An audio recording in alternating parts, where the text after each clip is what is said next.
चूँकि आप हुकूमत को रिप्रेजेंट कर रहे हैं, तो स्पीकर साहब जो हैं उनको वाकई ये इल्म नहीं था, और फिर रियाज सादी साहब ये जो कह रहे हैं और उसके साथ फिर जो आईजी साहब कह रहे हैं वो कह रहे हैं कि जी जो भी गिरफ्तारियां हुई हैं स्पीकर की इजाज़त से तरीकाकार के मुताबिक गिरफ्तारियां की गई हैं, तो स्पीकर की इजाज़त थी या नहीं थी, ये क्या कन्फ्यूजन है? स्पीकर का इख्तियार ये कि स्पीकर के नोटिस में होना चाहिए, पुलिस ने उनको इन्फॉर्म करना होता है। और दूसरी बात ये है कि असेंबली के प्रेमिसेस के अंदर सर आप मुझे तरीका बता रहे हैं, देखिए मेरी बात सुनिए, अगर हम सवाल पूछते हैं व्हाट, व्हाई, हाउ, आप हाउ पे जा रहे हैं, मैं आपसे पूछ रही हूँ कि व्हाट हैपेंड, मैं व्हाट पर अटकी हुई हूँ, आप हाउ पूरा अमल बता रहे हैं, आप कह रहे हैं ये होता है वो होता है, कैसे? मैं पूरा नहीं पूछ रही तरीकाकार, मैं आपसे पूछ रही हूँ क्या ये हुआ उनके नॉलेज में था या नहीं था? असेंबली की 4 दीवारी की बिल्डिंग के अंदर से अगर किसी को गिरफ्तार किया गया है तो गलत किया गया है, लेकिन उसका तयन स्पीकर साहब करेंगे कि वाकई अंदर से गिरफ्तार हुए हैं या बाहर गेट के बाहर से। इस चीज का फैसला स्पीकर साहब ने करना है।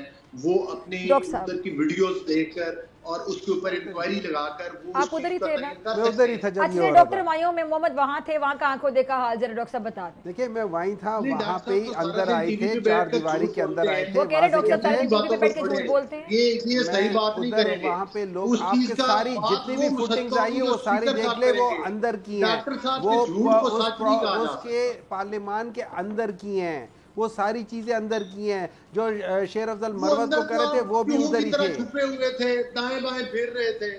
अंदर तो डॉक्टर साहब आप और आपके लोग चूहों की तरह छुप रहे थे, जो कंटेनर के ऊपर खड़े होकर गालियां दे रहे थे। असेंबली की राहदारियों में क्यों छुप रहे थे? बाहर बन के बाहर निकलते ना। जब एक इंसान आपके सामने झूठ बोल रहे या दरिया के पार से गाली दे दे, उसका आप कुछ नहीं कर सकते। आप इन लोगों का कुछ नहीं कर सकते, बड़े कंटेनर पे खड़े होते हैं। आप इनका कुछ नहीं कर सकते। ये हैबिचुअल है, लैट्रिनों में जाके छुपते हैं, ये हैबिचुअल है। ये मतलब सिंपल सी बात है कि एक बंदा कह रहा है मैं बता के ये सब कुछ किया था, दूसरा कह रहा है मैनू पता ही नहीं सी। सिंपल सी बात है। तो या ये झूठे या वो झूठे, अभी आपस में डिसाइड कर लेना, आपस में डिसाइड कर लेना। तो आपको भी झूठा कह रहे हैं डॉक्टर मायूं मोहम्मद सारे दिन टीवी पे बैठ के झूठ बोलते हैं, आपके सामने कह रहे हैं। ठीक है, फिर अगर वो समझते हैं दुनिया, मेरे ख्याल में अगर आप आज आपके यहाँ पे वो वोटिंग सिस्टम होता है ना, वो आपके बारे में कुछ कह रहे हैं, सुन लें। व्हाट्सएप में देखिए मैं बताता हूँ, वो आज बरसी है कायदे-ए-आज़म की, बिल्कुल है। कायदे-ए-आज़म साहब का मैं एक कॉल वो करना चाहूंगा। वो कहते हैं गुलाब को आप चाहे किसी भी नाम से पुकार लें, उसकी खुशबू में फर्क नहीं आता।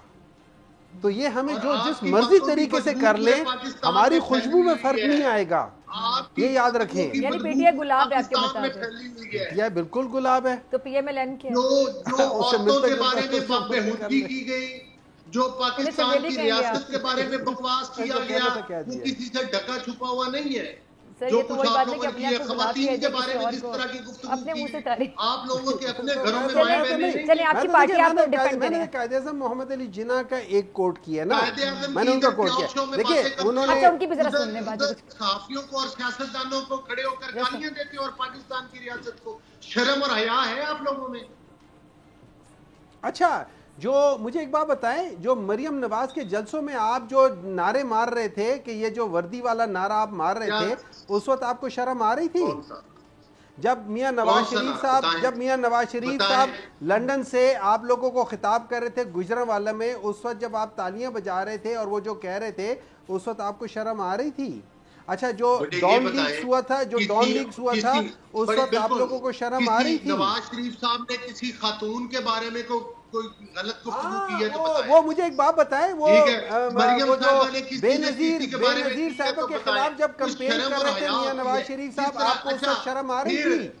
जो मियां नवाज शरीफ साहब बेनजीर और उनके बारे में कर रहे थे, उस वक्त आप क्या कर रहे थे? बढ़ के लगा रहा था, वो उधर तो माफिया मांगता रहा है। आप बताएं ना सर, में जो मरियम नवाज साहबा के आप बता दें, वो जो आप जहाज से पैम्फलेट फेंक रहे थे, उस वक्त आप क्या कर रहे थे? सब्सक्राइब करें और बेल दबाएं ताकि कोई खबर रह न जाए।